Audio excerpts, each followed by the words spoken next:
this point with this team trading wins and losses and wins and losses, should we just auto simulate the season like we used to do for fun on EA Sports versions of NHL?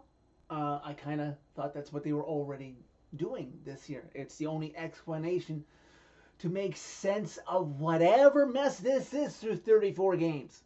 You ever just want to get down on one knee and thank the hockey gods upstairs that Phil Forsberg is a Nashville Predator? Hey everybody, it's Jersey Guy.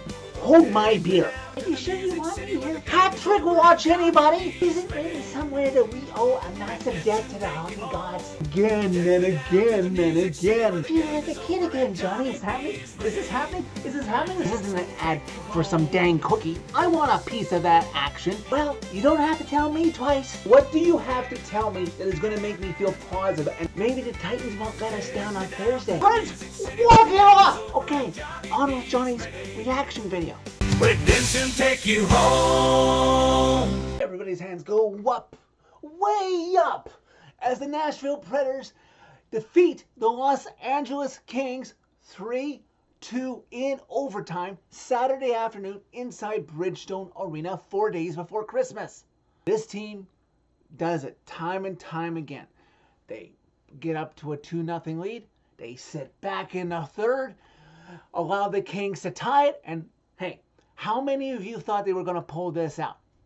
None, many of you, as well as not me, because I was at work during the day, saw this off the DVR, just finished watching it now, and when the Kings tied, it's like, oh, good, as I'm fast forwarding through the DVR, I'm thinking, oh, who's going to score the overtime winner in this game? But we'll get to that bit by bit. It's nice to see that the Preds still remember how to win in overtime. Preds were lucky to get out of the first period when the Kings were out shooting them over 2-1, but luckily Zachary Heroux continues to work his butt off, and he got the Preds up to that 1-0 lead, but they couldn't add to it.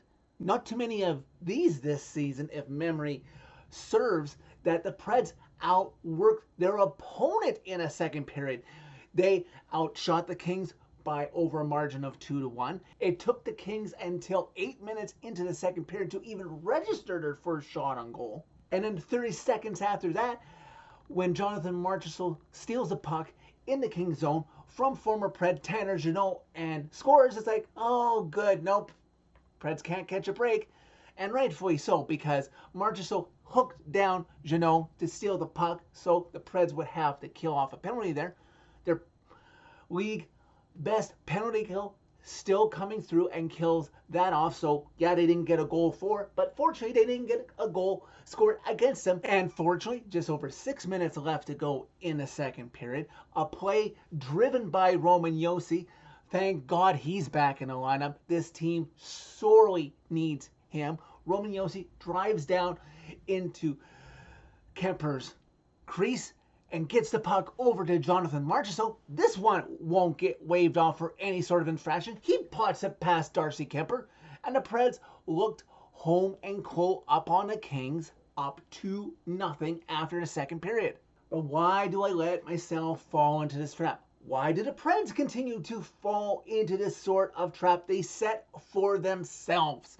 Despite shots in the third period being 9 apiece, Preds looked even safer, up 2-0, under 10 minutes left to go. The back half of the third period, and 4 minutes apart, Quinn Byfield and then Alex Lafreniere on a delayed penalty ties this game at 2, and I'm thinking, here we go again. Preds are gonna either lose this in regulation or add to their overtime losing streak.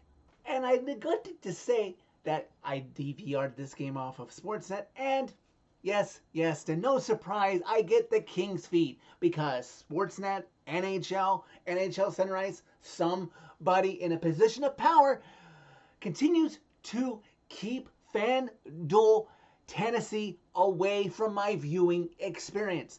So seeing it's the Kings, seeing them come back down 2-0, I'm thinking, surely I'm going to see the Preds completely collapse yet again, even though there's a little nugget that the Kings commentators provide that, yes, the Preds have lost 7 straight overtime games coming into this overtime, but you know who else hasn't won in overtime this year? The Kings. They've lost 3 games, another one in a shootout. It's like, oh, maybe there's a chance. And wouldn't you know it, just over a minute into overtime, play is in the Kings zone. Philip Forsberg comes out. I'm thinking, oh, is Forsberg finally going to get off the schneid? Because I can't even remember the last time he scored a goal. Darcy Kemper comes out to challenge Forsberg because it's Philip Forsberg. And much to Darcy Kemper's dismay, Forsberg gets a shot off, and the rebound is right there to Kemper's left. And if he hadn't challenged, he probably would have made the save. Nick Blackenberg comes racing in to get the rebound and tuck it home into the Kings net. Preds walk off this game. When's the last time I could say that? Yeah, back in October against Columbus. Nick Blackenberg's first goal as a Nashville Predator. The overtime losing streak is over. This team is still in a hell of a hole, but they've won their 10th game of the year. And, you know, to an extent, on the positive side, they're still not as bad as the 02-03 Preds. That team took until December 30th to win their 10th game of the season. Well, this team still isn't anything to write home about, because if you trace back to last week on Tuesday when they lost to the Flames, they beat the Stars, and they lost to the Avs, then they beat the Rangers, and now they lost to the Penguins on Thursday, and then they beat the Kings this afternoon. This team just trades wins and losses.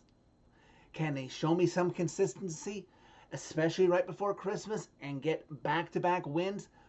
Follow this one up with a solid effort against the Hurricanes in Nashville Monday night. We shall see. A solid start by Eustace Anuin, who came in Sarles' place in this game. You had to figure there was a chance of that after Sarles didn't play up to what we expect him to be. The low shot total probably helped that out. The whole team overall wasn't great against the Penguins, but it's good to know that when Sarles gets the day off, the Preds have a solid backup. And this is Anunin's second straight win as Preds starter, if memory serves. So that's something to look forward to see what he can do in a backup role after the Christmas break and moving into 2025.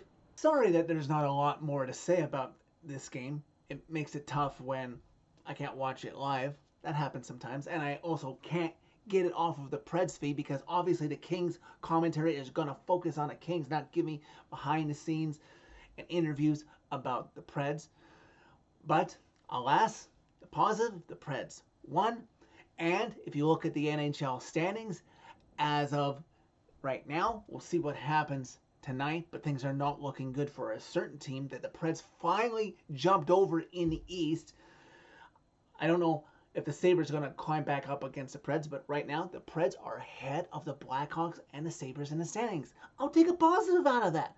So that's it for this video. Thank you very much for watching. As always, click like if you like this video. Click subscribe if you really like it. You can find my social media and interact with me during every Preds game or any Preds news that breaks by clicking on a channel name. Tell all your friends about Redemption, and maybe now that Nick Blackenberg got them off of the schneid in overtime, this team can reel off maybe 7 straight wins in overtime.